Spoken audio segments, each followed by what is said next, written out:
Today, as you know, is the fourth Sunday of Easter, and for the last few weeks we've been living through the unfolding story of the resurrection. One of the great joys of reading Acts is seeing how the reality of the resurrection sinks into the disciples bit by bit and transforms them. But of course, we enter into that resurrection experience as Christians, and over time we come to better understand why we call ourselves Easter people. Resurrection isn't something that we can check off our to-do list. It is a constantly emerging reality in and through our lives as followers of Jesus. So, our context today opens in a city in Palestine called Joppa and focuses on the story of a woman called Tabitha in Aramaic or Dorcas in Greek. Dorcas was her slave name, if you will, because remember, Palestine was under Roman occupation and before then had been occupied by the Greek-speaking invaders. And for generations, the locals were forced to use names familiar with their oppressors, because perhaps their language was too difficult for the occupiers, or maybe because they simply could insist on the change because of the power imbalance. Think, if you like, of Nelson Mandela, whose first name was, of course, Rolihlahla, which in Xhosa quite fittingly means troublemaker. I remember working on the South African gold mines in my early 20s and always asking my black colleagues to give me their real names, their original names, not only their slave name of English and Afrikaans, because even then I realized that their English or Afrikaans names were signifiers of oppression rather than of who they were in their own communities. Yeah.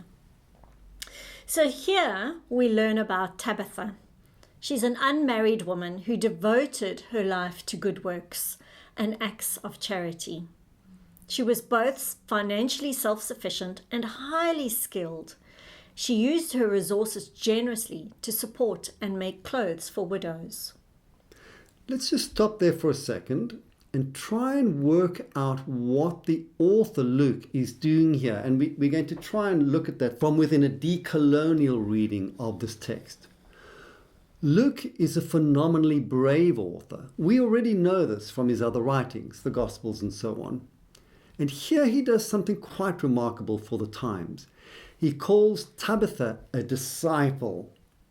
The word he uses here is the feminine form of the same word, the masculine word used for the 12 disciples of Jesus. And this feminine word is extremely rarely used in ancient writings, right across the board. And it's only used this one time in the Bible. So what is Luke doing here?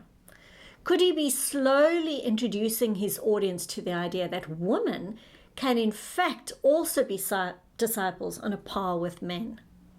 For you and me today, it seems a silly question. Of course, women are equal to men in every area, except the area where women are clearly superior. But for those times, the idea of gender equality was almost blasphemous. But what I'd like to do is really push this text even further. So Luke applies the following phrase to this unmarried and clearly powerful woman. Making clothes for widows. Making clothes. I read that and think, making clothes? Or is that maybe giving cover to women, some of whom might have been gay? Was Tabitha gay?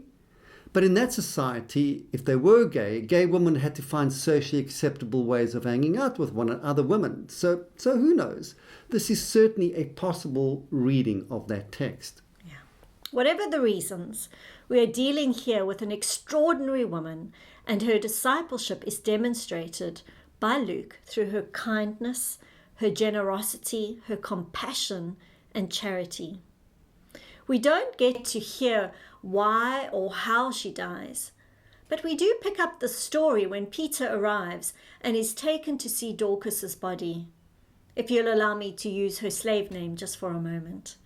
Luke tells us all the widows stood beside Peter, weeping and showing tunics and other clothes that she had made while she was with them. I'm sure that you know someone just like this woman, probably in your churches. A woman who is just so talented, kind, constantly bustling around, making sure that everyone is okay and looked after and well fed. And then she dies. You can picture the love in that scene, the tears of grief and the pride and the love all around.